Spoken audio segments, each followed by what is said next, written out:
All right, let's go over your multiple choice on this warm-up. This will be much faster than that free response, so here we go. Are college recruiters interested in those SAT math and verbal scores? So we would be interested in the difference between the math and verbal for each student. So I'm sure it would be the average of those differences because they would be paired by student. All right, so here is an example of a problem where you actually had to solve and get the p-value. So I could tell that, okay, I like you to do this by hand, and I had asked you to do this by hand on your free response, okay? But here, look, I have a hypothesized value of 68.4, so I just went and I did it in my calculator to be quick and easy. So I, in my calculator, did a t-test. The hypothesized value was 68.4. And so then I put in a simple random sample of 48, and here is the information of the sample results. 71 was the mean, 10.3 was the standard deviation of 48, and we were wondering if, I guess there is a difference. It didn't say one way or the other, so it just, you suspect this is a made up number. So because you suspect it's a made up number, I didn't know what you were wondering, if you thought it was higher or lower. So I just did a not equal to for that hypothesis test tail. So then that gave me a p-value of 0.087. All right, so that was important, knowing the two-tailed test. All right, number 6. So this is this is different also than what you've seen before. Now, I've told you this, okay? The interesting thing here is that they gave an average for the loan for college graduates is 23,500 with the standard deviation of 7,200. So the interesting thing on this problem is this is population information apparently, not sample results. This 21,000 was a sample result.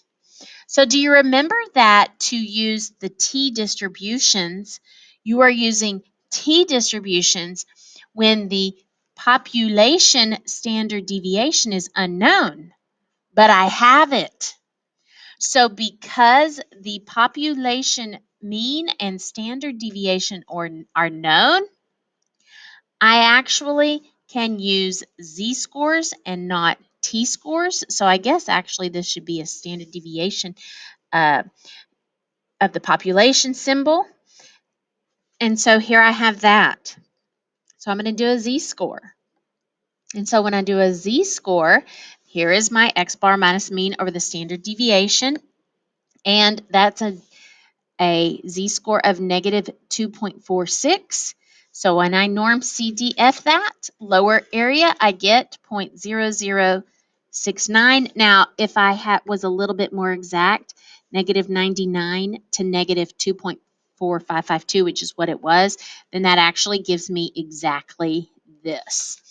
I think I did it as a t-score just to see what would that be like, and it was something that wasn't even on here, is like 0.087 or something like that. Okay, so that was another tricky one. All right, number 7. So this leads into exactly what happened on number 6.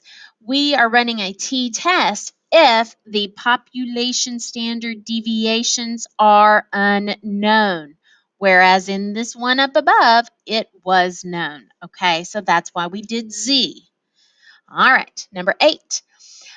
Okay, I saw this question was missed a lot on your last test, your test 7B, and we'll take a look at that probably Thursday before you take your next test.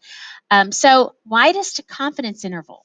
So of course, for a widest confidence interval, a bigger confidence level, okay? So this largest confidence level.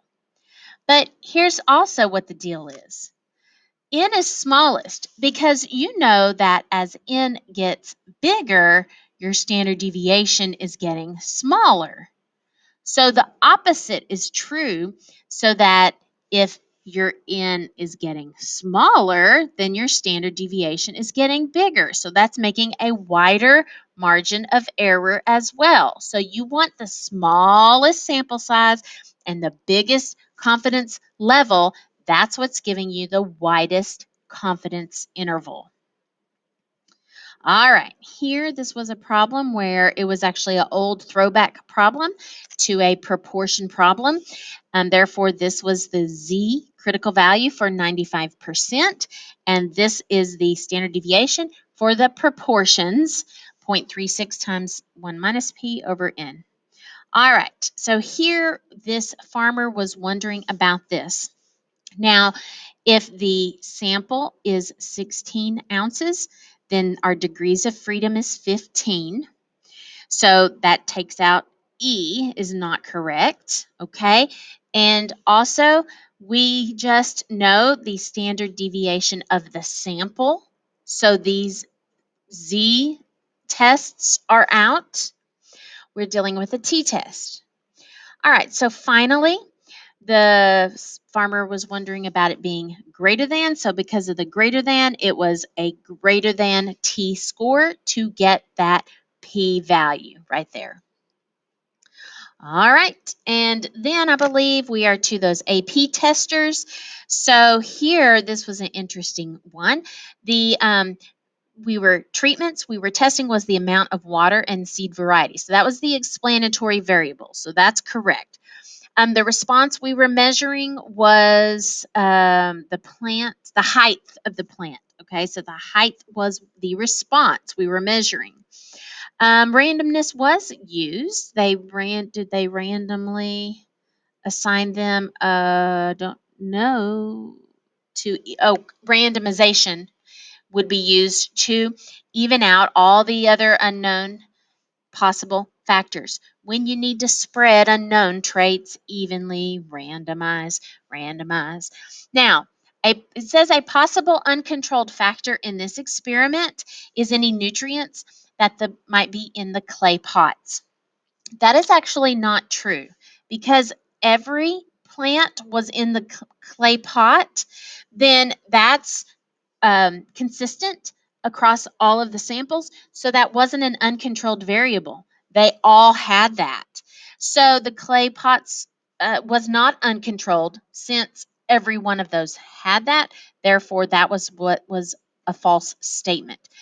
And again, an experiment can give us that cause and effect. Okay, so here we had 11 pairs of communities, and they randomly assigned one pair to get the advertisement and one to not. So that was a matched pairs experiment.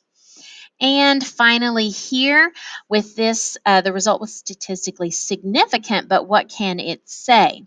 So, of course, it can't say that it definitely increases the likelihood. That's too certain. We just have this one sample, and so we can't really say that is it. We can say that there is an association. There is a relationship between the cell phone use and the accidents. And of course, we certainly cannot say cause and effect because this is an observational study, not an experiment. Okay, we did not randomly assign some people to use their phones and some people not to use their phones. Correlation is a no-go because correlation is really having to do with the linear relationships. You know, whenever we had a correlation coefficient, it really is having to do with that numerical relationship of how well it is a linear correlation. And so it's not negative, and cell phone, we can't say it causes. All right, so there's the end of your warm up and your a few little AP review problems. So good luck to you on the quiz.